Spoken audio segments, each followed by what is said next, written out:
And welcome back to Two Steps Ahead podcast. My name is Son Edom, alongside the diva of all divas.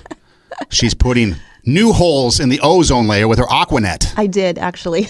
With that, was it lacquer? Yes. The hair glue? Yes. You spray it and it doesn't move? It makes your hair shiny. Yeah, I don't have that problem. I'm Tara Hochschero, by the way. Introduce yourself, please. And this is Two Steps Ahead podcast, highlighting the shit we've stepped in. Yes. You know, people used to give me grief for saying that, and now no one even cares. I think they're immune to it. Yes. Maybe we're influencing people to accept the term as something positive. Yes. You know, like a big pile of shit that the horse lays down on Colorado Boulevard during the Rose Parade. Don't step in that. And then the pooper scoopers have to come and pick it up. That's an awful job. You know, the pooper scoopers are like one of the most popular attractions at the Rose Parade. Don't they? People cheer for them, they right? Do. When they go by and they... And then they have their trash can on wheels, and they're like trying to do stunts, and they'll twirl their like shovels and stuff like that. They're actually becoming like a big attraction. I thought you were going to say they twirling the poop. Now, that would be funny. That'd be funny. Twirl the barrel Talk around. about flinging poo. Yeah. But anyway, so that's what we are. We're Two Steps Ahead podcast. And so speaking of influencing, you know, like you said, the pooper scoopers influence the crowd. The crowd gets excited. And then the pooper scoopers start to get a little bit more animated. And we're all feeling good because it's a new year. Hey, so you read Tiger Beat magazine. Back in the 70s. Dating yourself. I am. And it had the lyrics. Yes. To the songs. Yes. And then you hear the songs on the radio so you could sing along. Yes. Okay. You know, so hold that thought. Okay. So early 90s, I was going to broadcasting school down in Hollywood. Actually, where Hollywood and Highland is right now, there's a big bank building. And so I would go to school up there in the big bank building. Oh, cool. And Guns N' Roses had hit the scene, and everybody looked like Axl Rose. They all looked like Axl Rose. And some even had the kilt. You know, they'd walk down with the kilt. But, you know, they all had the headband, the long hair, you know, all the bracelets and stuff. And, you know, so they all kind of were influenced by Axl Rose. And then if you remember the movie with Mark Wahlberg, Rockstar, when he is in a tribute band for one of the, you know, rock stars, you know, Steel Dragons. And then he becomes a member. And so he dresses like Steel Dragon. You know, he gets the nipple piercing and he looks like it. And they're arguing about, you know, that jacket doesn't have this emblem or this color, so it's a knockoff. And, you know, they want to dress like the band, and they're being influenced by the band. Right. And then at the end of the movie, grunge comes along. And everyone goes to Seattle. They start buying clothes from Goodwill, and they exchange the Aquanet for like the motor oil in the hair, so they don't wash their hair anymore. So it looks all grungy and grimy, you know. And apparently showers went out the window. But people are influenced, and music seems to be a big influencer in people. I know we have Instagram, where people want to be influencers on Instagram, get 10,000 followers, and apparently you can, you know, change the world, and things like that. So when you were having Tiger Beat, and you were reading the lyrics and listening to the music, did it ever inspire, influence, make you do something because you were listening to those lyrics? Or those bands dressing a certain way? At the time when I was copying the lyrics from Tiger Beat magazine, I was in elementary school, so probably 4th, 5th grade. And it was just about memorizing words and singing along on the radio. So the meaning at that time, probably no. However, later, I remember maybe I was a freshman, sophomore, junior in high school. My best friend and I, Wendy and I, we were sitting in the back of the car and we were singing. My mom was driving and we were singing to the song by Huey Lewis and the News, I Want a New Drug. Yes. And so my mom got really upset and she's like, why are you singing along to a song about drugs? This is awful. And I said, Mom, it's a new drug. Like, it's the love that he has for this girl that he's singing about. He's not talking about taking actual drugs. And she was so upset and we argued back and forth and she was all bent out of shape because, you know, in her mind it was like, oh, we're singing a song about drugs. Now you're going to go take drugs. And we're like, no. The drug was the power of love. The love was the drug. Yes. Yeah. So that probably. And then you never dressed like Madonna? You know, I lived in Ohio, so we didn't. There was a couple of people in our school. Yes, I had purple parachute pants, which I'm so angry that I gave away to this day. I still want those pants. But I had purple parachute pants, and there was a couple of people who dressed punk. You know, like Madonna, kind of like the leather jacket with the metal and stuff and the thing in the hair. It was few and far between. I remember in high school we had the goth, the people that would sit under the stairs, and the goth. They'd be in all black with like white face, almost kind of like The Cure. Robert Smith had that kind of like the white face for a while. But yeah, so people are influenced. I teach, so I'm around younger people, well, all kinds of people on the college level. I've coached baseball, so you've seen people in other athletics. So people are influenced by, athletes, Michael Jordan, and the shoes were huge, and stuff like that. Yes. So again, you've got people that influence things. And so has there been any, well, let me put it this way. You had Tiger Beat, and then you had, like you said, Huey Lewis and the News and some other things. Music to me is a big influencer from the standpoint, and the biggest influencer music wise for me was a guy named Steve Taylor from the 80s and into the 90s, and then he became a songwriter for people like the Newsboys, and the lyrics he writes and the messages that he puts out in music I really like.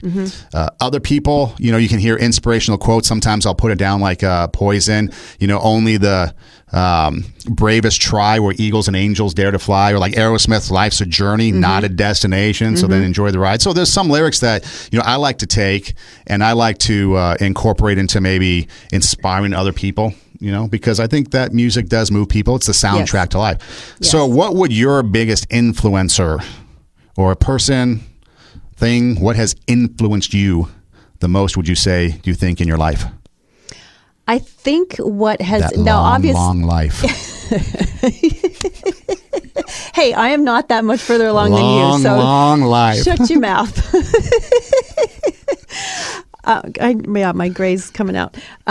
So I think for music, definitely, it's the atmosphere, between the melodies and the rhythms and the lyrics.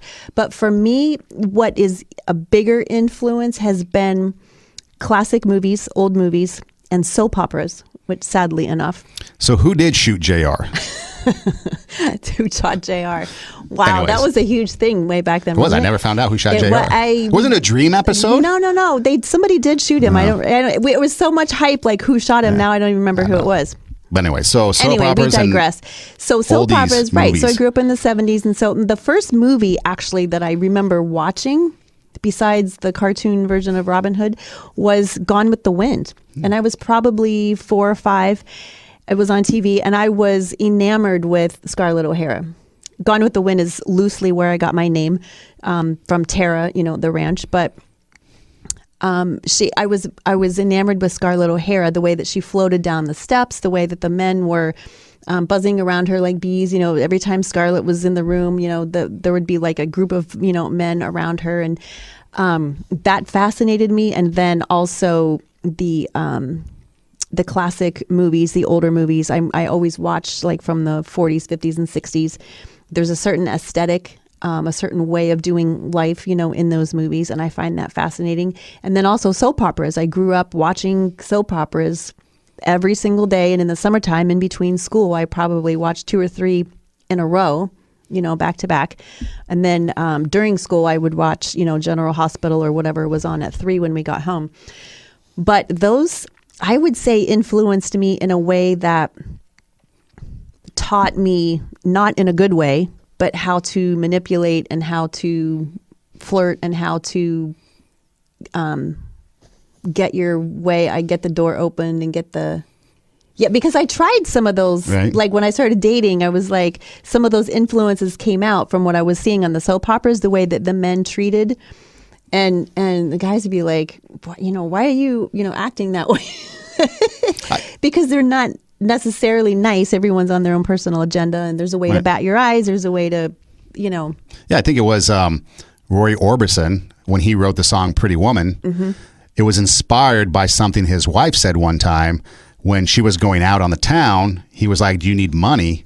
And she replied, "A pretty woman doesn't need money." And so she wrote. Sad, but so true. He wrote Pretty Woman. Walking down the street, kind of like to meet.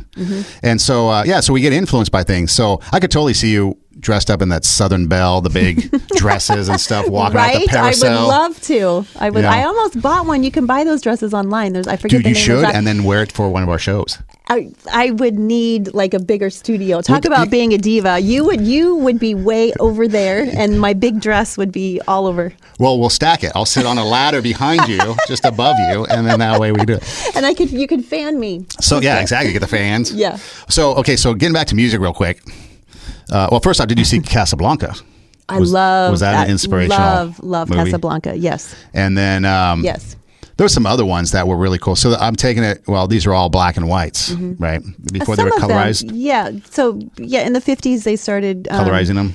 Well, they started filming in color. Filming them, yeah. And in the 50s, people still filmed in black and white, but then they started filming in color. And then in the 90s, people went back into the archives to the black and whites and started coloring the black and whites, and there was a big uproar, which thank God they stopped doing that. Okay, because I was going to ask you, so these black and whites, for example, had an impact on you. Yes. So then when they became colorized, when they colorized your life because you were sick in black and white, did it make it the same? Did it have the same impact?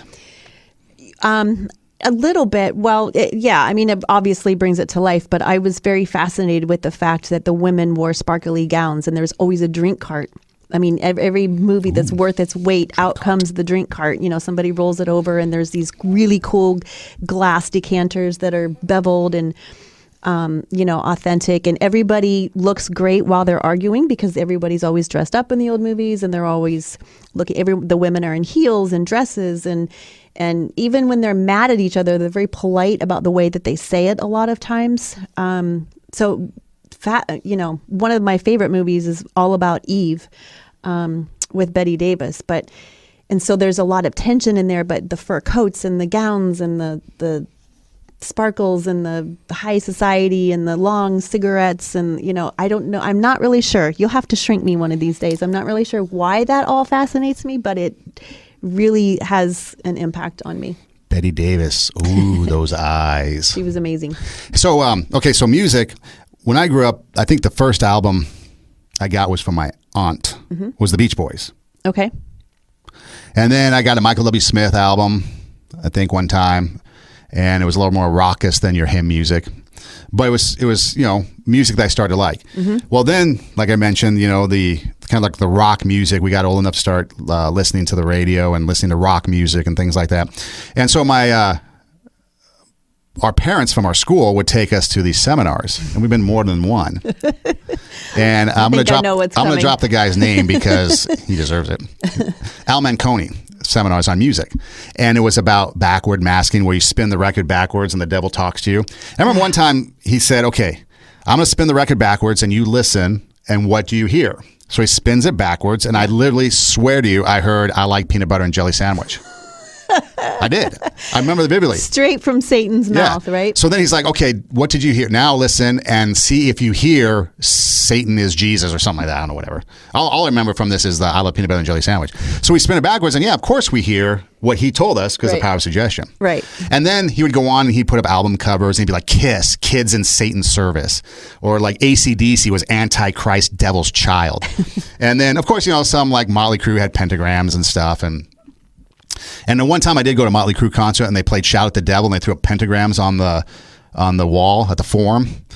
And I did feel kind of eerie that time. I kind of looked around like, ooh, this is a little bit eerie. But outside of that, what it was, the influence wasn't stay away from this music. It was like, dude, I love this beat. Dude, I've never heard of Kiss before. Ooh, I gotta go get the album. So it had the reverse opposite effect. It was like, this stuff is good. And then when you go and you actually listen to it, you realize that it was just a bunch of nonsense because Kiss isn't Kids in Satan's Service and Wasp isn't We Are Satan's People and all this nonsense. And when you spin it backwards, although if you do spin back Revolution #9 for the Beatles, you do supposedly hear Turn Me On Dead Men because it was a ploy because I think everyone thought that Paul McCartney had died. Oh. And so it was just a rumor. And so they put that, I think, in the album. And so I need to, I've never done it, but I should spin it backwards and see if you actually say that. Dude, okay, so you grew up in California, right? Yes. Right. And I grew up in Ohio, and I heard the same thing. Like, what was that in the late 70s, early 80s? Where all parents and the seminar people, like, why were they telling us that if you spin the rock music backwards that you're going to hear Satan's voice? Well, here's the thing Well, here's the thing that befuddled me, okay? With some of those songs, you don't need to spin it backwards.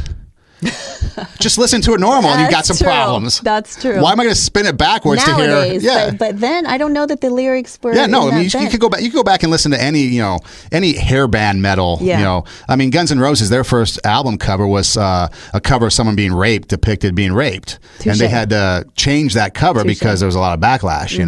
And then what was it? Two Live Crew. They had they had a big battle in Florida because of the profanity laced lyrics. So on some of these things, you just have to listen to the songs forward, normal, and you might have some objectionable things instead of spinning the thing backward, reading the stylus on your record player. And so I have a question about that. Yes.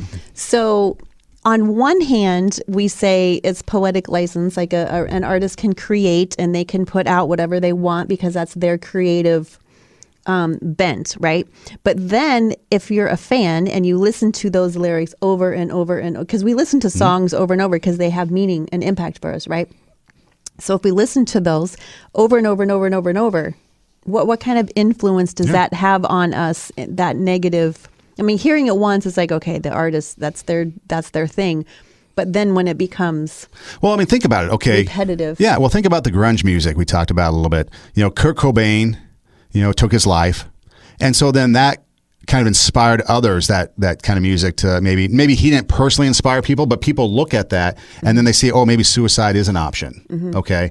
And I don't want to delve into suicide because I don't really, don't think I'm a, pro to talk about it, but people get influenced by that. They see things, they witness things. And so then they take that and they go into it. So I think the problem... that's one of the arguments of all the gun shootings right now is that because we put it on TV and because we say their name over and over and talk about them over and over, other people are looking at that and saying, I want to be famous too. Or the influence of porn. How many people sit there and watch porn, guys and girls? I remember 50 Shades of Grey when that hit, and I actually did see parts of the middle one. And I can kind of see the attraction to the movie because the actress is pretty hot. Anyways, but then all of a sudden there became this interest in this lifestyle of people wanting to be dominated, and then you take a look at porn and people, who's, the guys, especially, I guess you could say, that are influenced by this. And then they want their girl to act out these images and these scenarios. And it's like, is it really love? Is it realistic? And maybe for some people it's cool. I'm not judging. I'm just saying, people get influenced by it, or you get people that get so ramped up that they go out and they commit rape or some other thing. So the influences are strong when it comes to the things that we let in. I think Petra had a song one time, garbage in, garbage out. What comes in is going to come out. If we eat, our bodies need nutrition to function properly. So if we eat crap, then our bodies aren't going to function. If we eat healthy, we're going to function.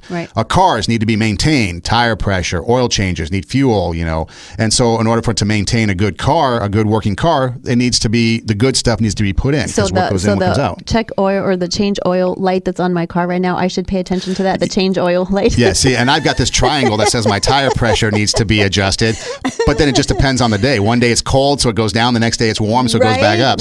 I'm thinking, I could drive a couple more thousand miles, right? It's not going to hurt anything, will it? If the lights are... No, light's fine. Check engine oil, that could be anything. When I saw that, it says check engine, I opened the hood. Yeah, it looks fine. Click, I'm done. See? Okay. Move on. Good. I'm in good company. Yeah. I'm no Tim the Toolman Taylor. You might have to drive me all the way to Santa Clarita, but... we'll just get, as long as I have a couple pineapples in tow, we'll be okay. Yes. There you go. But no, so that's the thing that I find interesting is the impact that people have on other people. And I think it's more so in this day and age because of technology.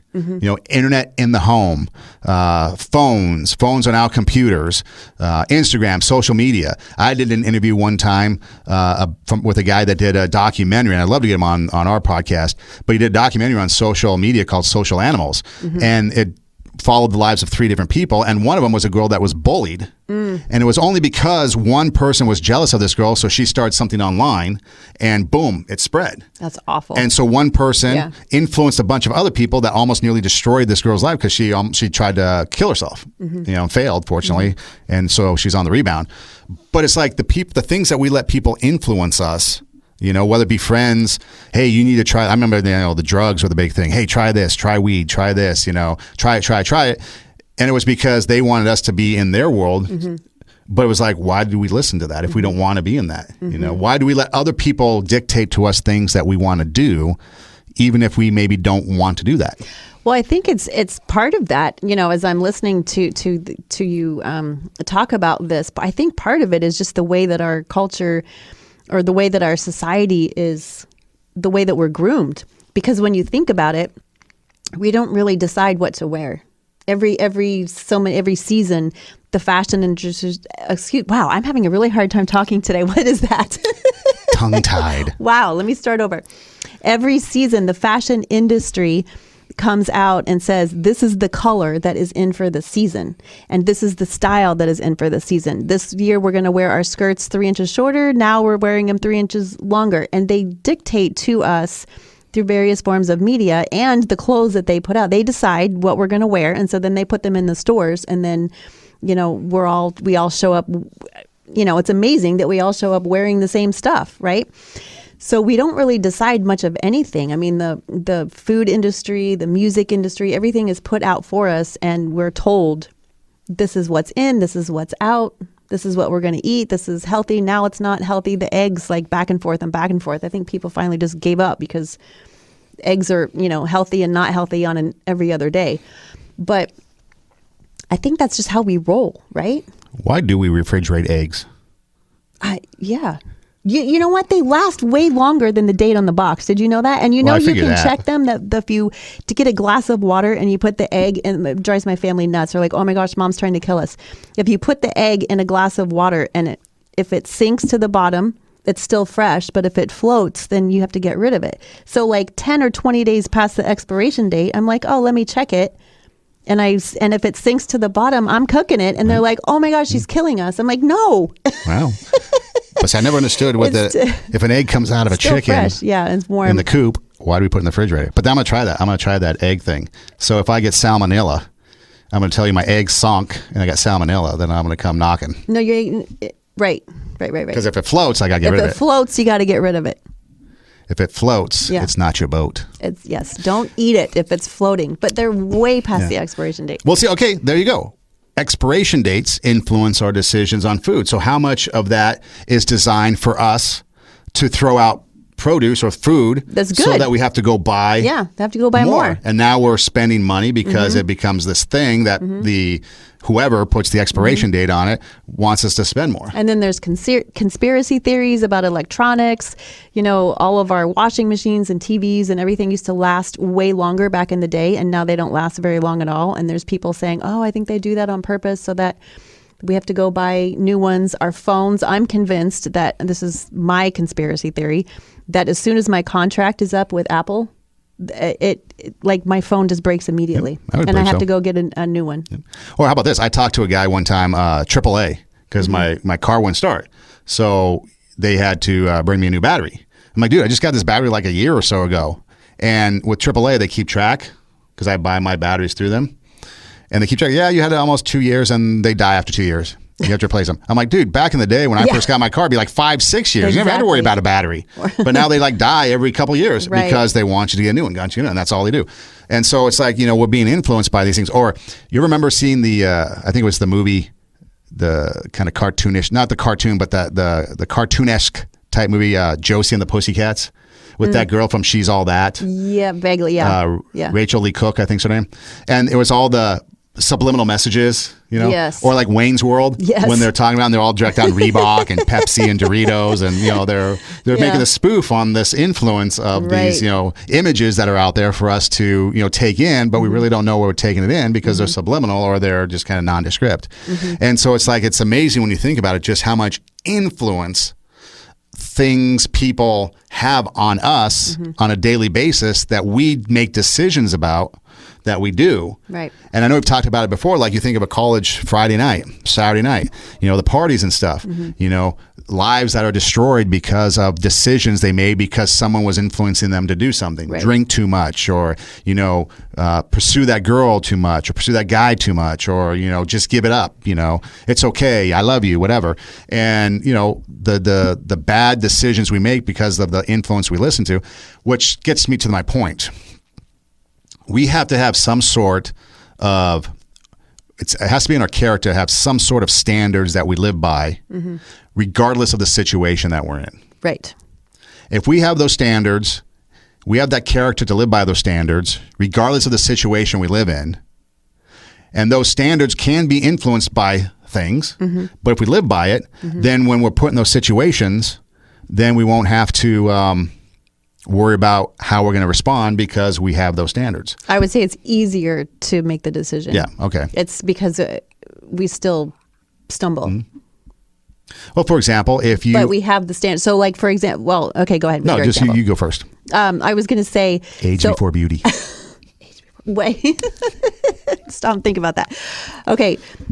I have a standard that I don't want to lie. Now, does that mean that I'm 100% perfect at not lying because my standard is that I just want to tell the truth? I just don't want to lie. No, I'm not. I still fall short.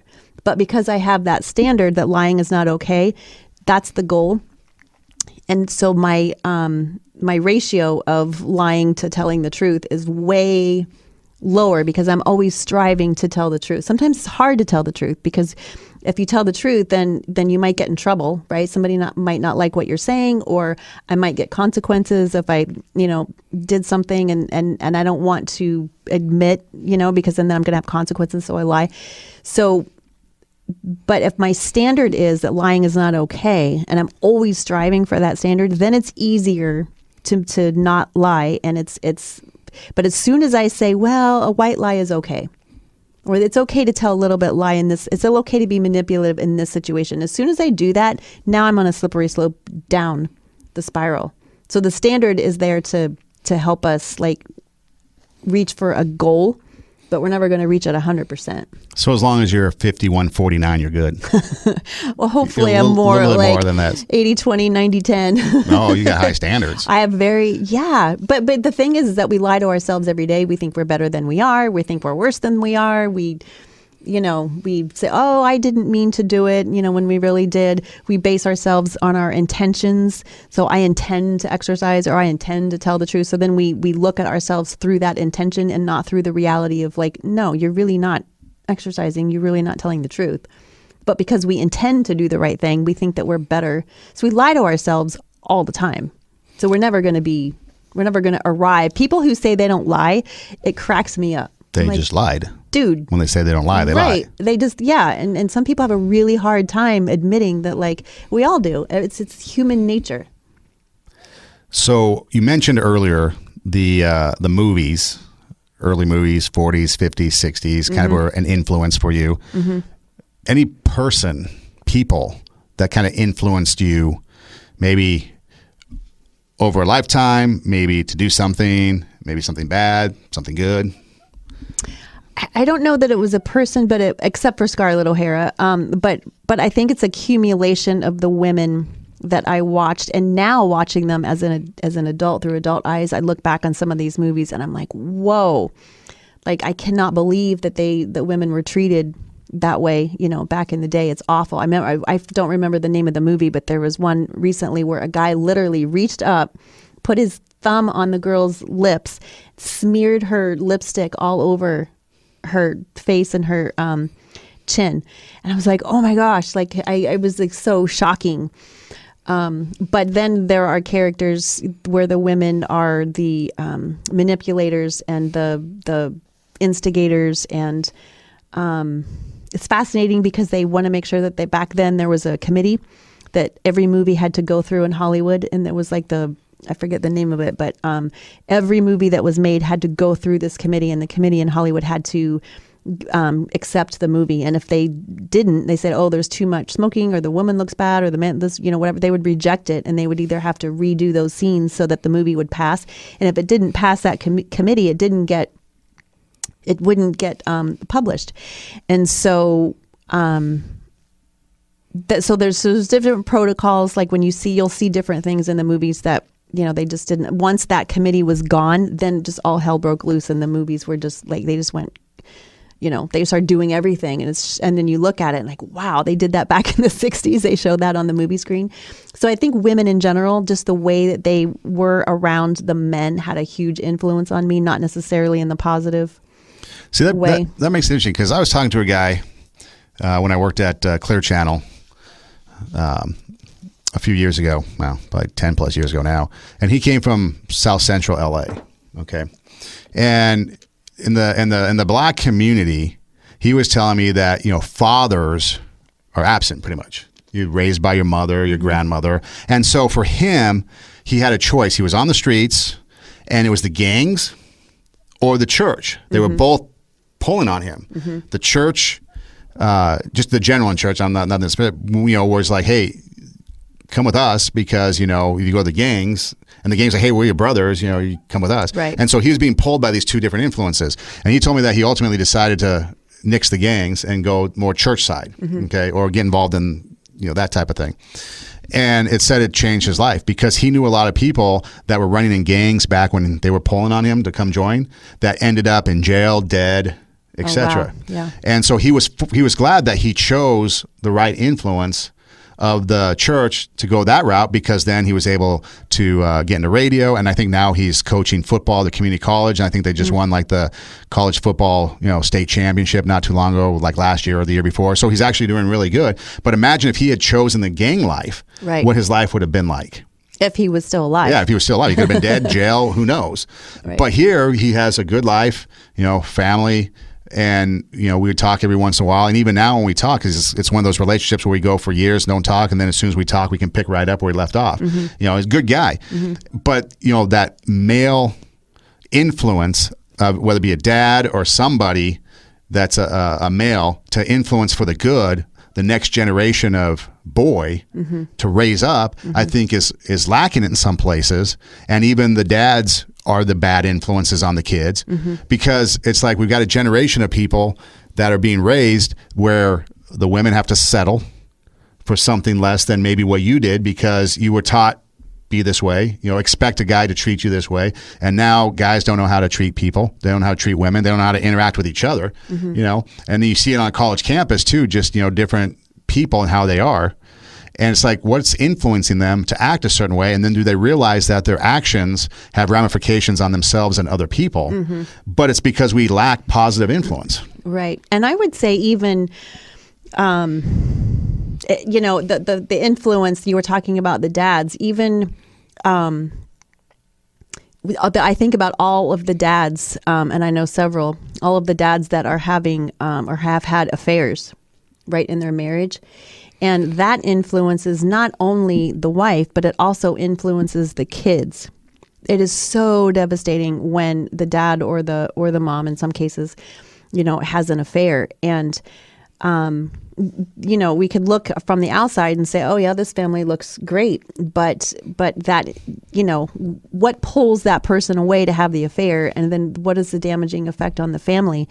And it's just crazy the way that we are influenced by those because we get these messages that get screwed up from that. And then we go out and then we're following every influence, trying to find the right influence, right? Because this influence hurt us. And so now we're open to finding any influence that will be better than the one that we had. And we just keep hitting all these dead ends. Take a look at Netflix, for example. Yes. What's trending? Recommendations for you to watch based on things that you've watched. There is something as simple as an influence. Instagram, you follow people, suggestions for you to follow on social media, Facebook, friend suggestions, things like that. And so we're always being influenced one way or another. You can't escape it. If you scroll something, I don't know if you do a lot of shopping online, but if you if you search for an item, like a lot of times I'll go on eBay and I'll search for an item or Amazon or whatever, some of my favorite stores, seeing if they're having a sale. And I kid you not, the next time I'm online, those exact items, I didn't buy them, but the exact items, and it says, hey, they're on sale, come, and it follows you around whatever you're on social. So it's like, don't leave me, buy me, it just keeps flashing on the screen. Go back and watch that movie, Josie and the Pussycats. That's where we're at today. Those things are there. I'm telling you, that's where we're at today. The subliminal messages aren't so subliminal anymore. They're more blatant in your face. Right. But that's what it is. People are watching and they're putting out there what you want. Weren't there back in the day, I don't know if they still do this, I don't know if this is true, but didn't back in the day when you would watch a movie at the movie theater, they would have flashes of popcorn and soda that would go so fast that your eye didn't catch it, but your stomach did, and it would cause you to go out into the concession stand and buy them. There was a lot of that. And that's where I think the movie Josie and the Pussycats came from, is from that that reality because it was there. Let's put these images and these things where the subconscious picks it up. Yes. But the conscience can. Then all of a sudden you're like, I need some popcorn. Right. With butter, lots of butter. I need some Coke. And then they show an ad for colon cleansing at the local doctor's office or something because it's all the popcorn you ate. But no, it's out there and it's significant. And especially in this day and age, like we said with technology and stuff, the people being influenced. Would you say that society as a whole is being influenced for the good? I thought there was something coming after that. I was saying the bad, but that's redundant. Good or bad? Because think about it. Look at what's changed. Okay, and there's no judging. There's no nothing. Just look how society has changed. First off, you have, when you get into the standards of television and what's on television, standards of what's on radio, standards of what's in movies. Okay. Take radio, for example. Before there was no profanity, and now we're talking about shit that we've stepped in. I was going to say we're part of it. Yes. So the standard has changed. Okay. And some might say that's for the bad. Some might say, hey, it's for the good. You look at what movies are being put out there. You look at how accessible things are. Like you talk about porn, before you would have to go either to like a strip club or some dingy like theater somewhere where all the celebrities get arrested. Or subscribe to a magazine. Oh yeah, maybe do that. And then now you can just have it on your phone. You can have it, on your computer, and it's accessible. And here's one thing too, talking about influences of porn, women are becoming more and more susceptible to it because they can have it in the privacy of their own home. Women and Christian men are huge users of porn. And people wouldn't think that normally. Well, maybe the Christian men still, because guys are guys. But the women's aspect to me, not so shocking, but kind of shocking, because normally women, people say, oh, they're not the visually stimulated kind like the guys are. You need to seduce the mind and you need to attract them and grab their heart and all this before they put out. But here, now they're watching these images and they're being influenced by it because of the convenience and the privacy of just sitting in their home. Yes. So my question then would be, with kind of some of this stuff that we touched on, is society being influenced for the good, for the bad? Do we need more positive influencers out there? I think we're running in circles, honestly. I think we're chasing our tail. That's what I see. I think we're chasing our tail. Like how so? What do you mean? Well, because we get so caught up in it. So like during the Christmas season, I don't go to the mall a lot anymore because my kids are older and there's like the parties and the events that they need special outfits for and all that kind of stuff is over. That season is over. So I don't spend a lot of time in the mall anymore, but I do try and go certain times of the year. I've trained myself to only shop like when there's big sales, and Christmas time is a really big sale. So I was getting sucked into it. Like I was at the mall multiple times during the Christmas season and I was like, ooh, that is going to go on sale next week. I'm going to come back and I'm going to get that. And then I'm going to get this on the clearance. And I found myself like getting sucked back into that rhythm of I need to have this, I need to have that. And meantime, my paycheck is like dwindling. And I had to catch myself and be like, man, you don't need all of that stuff. Like I have a closet full of, clothes, but I was getting sucked back into it because I see, is putting myself in that environment where you see the sale, you see the, all this stuff, and it makes me feel like I have to participate. And so once I'm like, okay, I need to stay out of the mall. Now it's kind of settled down again. I'm like, no, I don't need to participate. I'm not, looking online anymore. For the clearance rack sales and all that, but it's addicting. We don't, it's so, we think it's not a big deal. But once we get sucked into something, or we see something on TV and we're like, ooh, I love that outfit. So it's so easy nowadays to look it up. What is she wearing? And people tag their, what it is that they're wearing. So then you go to the store and then you can buy it. Like I could buy someone's outfit off the TV, somebody on The Bachelor, The Bachelorette, or the news or whatever. And I could have it in my closet in a couple of days. So I think that we're chasing our tail because we get influenced by things that are busy work. And it's fun. Like I love cute clothes and I love to not spend full price, but we get so sidetracked in following those bunny trails that we don't even realize the amount of time that we're spending on unnecessary things. And like you said earlier, like what is the main influence over our life? Why are we being so sucked into this? And why are we getting so caught up in it? And we don't even realize, at the end of the day, it's like, man, what did I spend my time on? What did I spend my money on? What am I doing in life? What's my purpose? Because we're so, we're following all of these trails that we don't even realize that we're headed down a path of mundane, busyness. So Jacqueline Smith's line of clothing is now irrelevant? Yeah. Was she at Kmart? Yeah. Oh, that's why Kmart went away. So I remember the first time that movies were an influence. Like one of the times I started to realize that other people were influenced, because I really didn't put much stock in a lot of things. Like I said, Steve Taylor was a musician whose lyrics I really liked. You can find him online, YouTube him, Steve Taylor, and some band. And so those were influences. But then I remember one time I was dating a girl when Pretty Woman came out. And then all of a sudden we have to have like champagne and strawberries. I'm like, dude, I don't even think I'm 21. How am I supposed to get you champagne and strawberries when I don't even can't even buy the champagne? Right. Get you strawberries. But it was things like that. And that made things more complicated, because like, why do we want to do what Richard Gere did in a movie? Well, when we can't do our own thing. The Twilight. So I read all of the Twilight books, and there was another, and there was a study that had come out that there was a lot of older married women that were reading these Twilight books that were made for the younger, generation, but we were all reading them.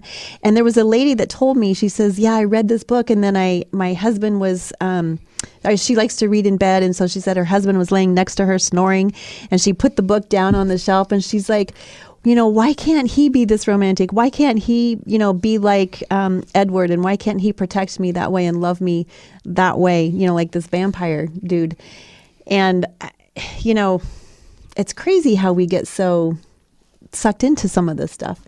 See, I'd love to been with that girl that's like with the strawberries and the champagne, and now be the 50 Shades of Grey. So you want strawberries and champagne? How about I tie you up and smack you around a little bit? I do not understand. How about a ball gag in your mouth? Right? Maybe like tie some handcuffs? I don't understand it. Like, especially in light of this women's movement, like the Me Too, thing. And then people are reading and watching 50 Shades of Grey. I'm like, I don't get it. Like, it's total domination. It's total disrespect. And we're supposed to respect women, and we're supposed to. I don't understand it. And women love that. I don't get it. Did you read the books? Watch the movie? I purposely did not. Nothing about it. I heard people. I saw articles on the news. I saw things come across the internet about it. I heard people talking about it. And there was a couple women who read it that told me that really surprised me. A couple women that are super conservative, Christian, like perfectionistic, just very not out of the box at all. Very stay in the lines all the time. And they were reading this book, and this one girl said, yeah, I have to hide it. So my daughter, she found out that I was reading it. I'm like, so then if you have to hide there's lying again, right? We all lie. Hide it. Right. And so she's like, I have to hide the book so my daughter doesn't know that I'm reading it. And then she's like, oh, when they start doing all that stuff, I just turn the page and I just don't read that part. And lie. And I'm like, why are you putting that in your head? Like, that kind of a relationship is not respectful. It's not loving. And so I don't understand why you would want to put that in your head and be influenced by that when we're trying to have respect as women and trying to be equal partners. And I don't get it. Saying that when that stuff comes up, she turns the page is like saying, I buy Playboy so I can read the articles. Exactly. Right. Exactly. Or like back in the day with that backward mask, he's like, I listen to music because I like the beat. Right. It's like, no, that's crap. And that's she is bullshit. So like, and she's a teacher. She's the one reading it over and over. Probably has it highlighted, probably fantasizing in her head being in that situation. Yeah. And it's probably not even her man that's there that she's fantasizing with. She's probably fantasizing with, what's his name, like Dorian Gray or whatever the Gray he is. I think Dorian Gray's that ex League of Extraordinary Gentlemen guy. I don't know, whatever. But so that's the thing. You start getting off on this thing, and she's being influenced by it, even though she's like lying to herself about it is really what she's doing. And I'm not even sure if her husband knew she was reading it. Her daughter definitely not. Her kids, she had to hide it. Right. But I'm like, if you have to hide something, then it's probably shouldn't be doing it. See, and I don't really know much about it. I've seen clips of, I think, like the second one or something, because we were doing research for a show about that type of thing, the respect. You're doing research? Yes, it was research. When you work in radio... When you work in radio, you can get away with so much stuff as a producer because you're researching. And in fact, in all honesty, I worked at a place, in fact, it was the last place I worked at. We were researching something. Actually, I wasn't researching. I was looking at something, and it was questionable in the standards of the company. Mm-hmm. And so they came to me because they flag everything that you think. They're like, hey, we saw you notice that you were visiting these websites. And it wasn't porn. It was not porn, but it was something salacious. Right. And they said, why are you watching? They were looking at these websites. I'm like, yeah, it was research for a topic that we were doing about this because of the Me Too movement and women being treated a certain way. And then, we thought that because of this. And they're like, okay, well, maybe next time don't spend so much time on the sites and maybe send us an email or something. I'm like, sure. Research gets you away a lot. Now, if you're a school teacher, that wouldn't happen. But in radio, research takes you a long way. Yes. Journalism, yep. But that's the thing. It's like, they're influenced by these 50 Shades, and then it becomes also possibly hypocritical because maybe your friend, I don't want to judge, maybe she's the one protesting Me Too, like, hey, we need to be treated well, and yet she's reading these books. I don't know. But then do we lower our standards? Yeah, no. You know why she was reading it? Because her sister was reading it, and because the people at work were reading it. Yeah, so we want to be in the know. She didn't want to be left out. Yeah. So she's like, oh, there's another scene. I got to go through this again. Like, I don't want to. I'm like, dude, stand up for yourself and just like, why do you have to read it? See, that was the one thing that in high school, I never had cable. And everybody else had cable. So like MTV was big at the time. And so people would watch these shows on MTV, which was supposed to be music television, and now it has nothing to do with music. Right. But they'd watch these shows, and then they'd talk about it, and I had no idea what they were talking about because I didn't have cable. I didn't watch the shows. Now, yeah, I kind of felt left out in a way, but I didn't care. It didn't matter because it just wasn't important to me that I'm watching these shows because the shows just kind of sounded stupid. Or, some music. I was always somebody that kind of liked music that was different from my friends at school. And so they would sit and talk about the musics they went to or the music they listened to, the concerts they went to. And yeah, maybe I felt left out a little bit, but I didn't care because that wasn't my scene. Mine was this type of music, these type of concerts, this show. And so I can see in her case where she wants to be in the know because everyone else is talking about it and she's being influenced by that peer pressure to know what's going on. But sometimes that's why when you go back to if you have your character and you have your standards, then when it comes to, everyone's talking about 50 Shades of Grey, that's not me, so I'm not going to read it. But then if you don't have that, maybe you cave and you start reading it. Now, for me, if you want to watch or read 50 Shades of Grey or enact in that type of behavior, if you're consensual, I don't care. Do what you want.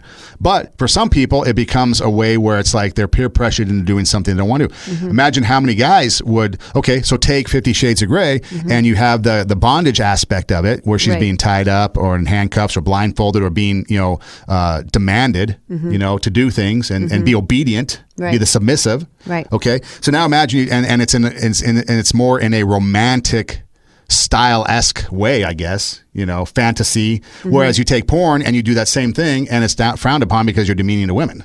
And there's another hypocritical thing. So I'm going to tie you up in handcuffs, blindfold you as 50 Shades of Grey, and that's romantic and fantasizing and women love it. But then you throw on porn with the same thing and it's like, no, that's degrading.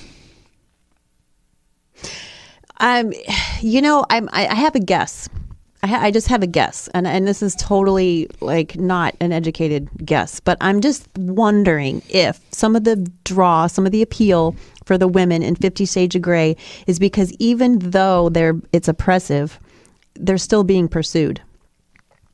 And I'm just wondering if that is the reason why women are drawn to it, because this guy is pursuing this woman and he just won't let her go.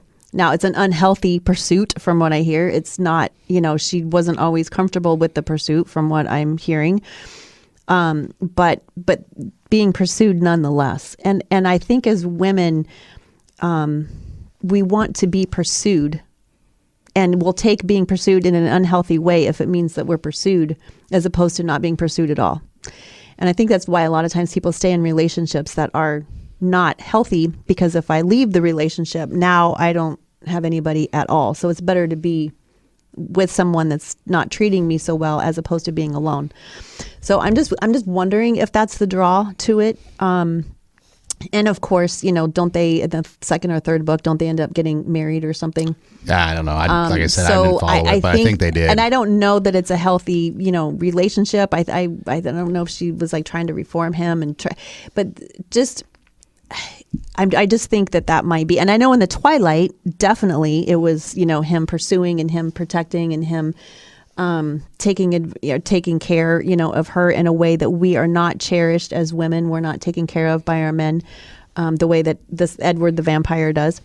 So I think it's an unfair standard, right? Because we're comparing our human husbands to this vampire to a non-existent to creature. a non-existing, But see, that's the other thing. So this vampire is good, but then Dracula is bad. So if I bite someone on the neck, I guess that's bad. But if I nurture them with a vampire kid, then it's good. Do you know why? Do you know why they were good vampires?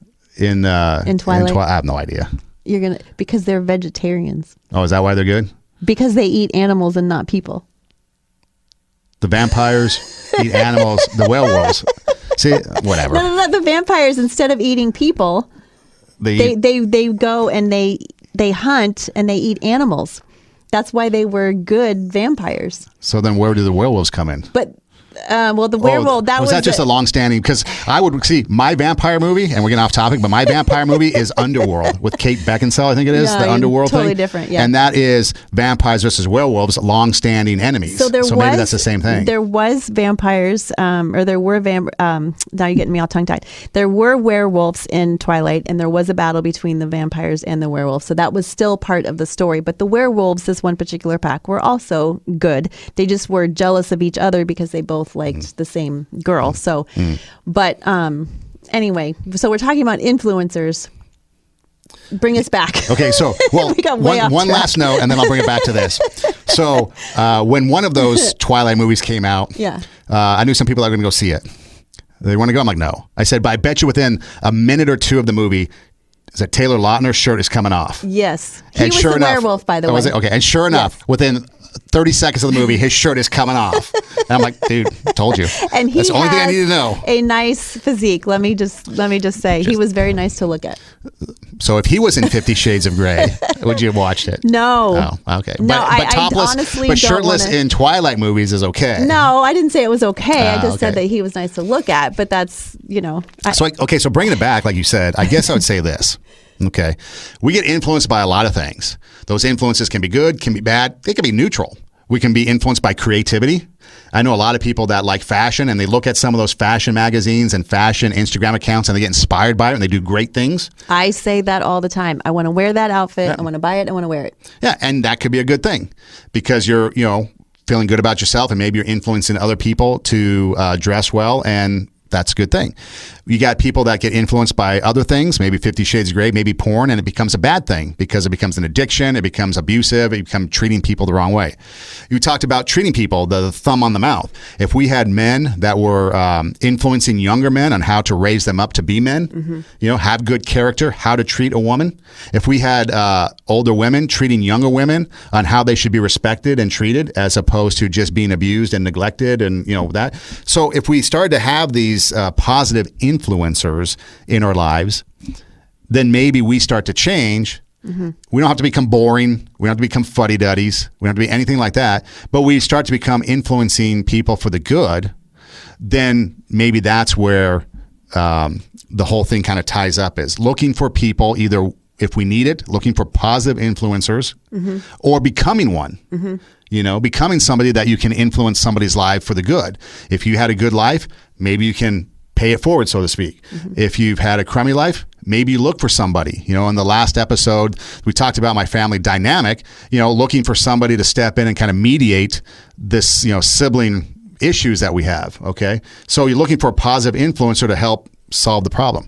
So that's where I think this whole thing stemmed from. We talked about music, we talked about movies being influencing, and fashion and so forth. But when it comes down to it, we can have our influencers, and they don't all have to be this like, oh, good thing. It could just be neutral. Maybe we want to be influenced sometimes, on the little deviant side or the naughty side, because that's what we, crave as humans, whatever it is. But I think we also, as a society, if we start taking on the maybe responsibility to think that, hey, I need to be a positive influence in someone's life, and I'm going to try to do that. Well, I think in order, how much, I can't see the clock. We got about 5 minutes or so. Okay. We need a bigger clock. So I think part of being a positive influencer is that we have been positively influenced ourselves. Because like you said earlier, crap in, crap out. Is that this episode or the other one? Garbage in, garbage out, but same thing. Garbage out, right? So if we have not been positively influenced, we're not going to know how to positively influence or have the desire or the wherewithal to be a positive influencer. And so I think the first thing, like we talked about, in the other episode, before the lady was adopted. First, she was, rejected. I think we have to go back to the very beginning, and we have to say, who has positively influenced me, and where am I getting my positive influence from? I know for me, when I wake up in the morning, sometimes I wake up and I'm like, ugh. And there are certain meditations, there are certain readings, there are certain things that I listen to, that I do to get me on the right track. So I have these, some of them are Bible verses, some of them are, sometimes I'll listen to a sermon or whatever it is that I have to get my mind going in the right direction. We have to feed ourselves. We have to feed our, put positive influences into ourselves so that we can, because if there's nothing going in, then nothing's going to go out. That's just how it works. Like, hurting people will hurt people. So, but joyful people will influence joyful people. But where does that joy come from? And how do you maintain that joy? And where do you get it from? So I think we have to start not only from saying, okay, are we going to, positively influence the world, but where are we being? It's not about us giving, it's about us receiving and then giving what we have received. And so if we're not intentional about receiving positive influences, and if we don't have parents or family or whatever, there's all kinds of positive things on the internet, or people that we can look up and listen to and get that stuff in our mind. Because once we receive that, then we can give it. So the focus doesn't necessarily need to be on, I'm going to be a positive influencer. The focus needs to be on, I need to receive positive influence. I need to put things in my life, turn off the TV if I have to, turn off the internet if I have to, find those places that I can receive it. So then when I'm filled up, I can give it. And I like to use the sports analogy of coaching. You take a look at younger coaches that become championship coaches, and they look back to the coaching tree of who was their coaching mentor, who they served under. And usually they served under a championship coach. So a championship coach breeds a championship coach because they learn from that influencer of how to be a champion.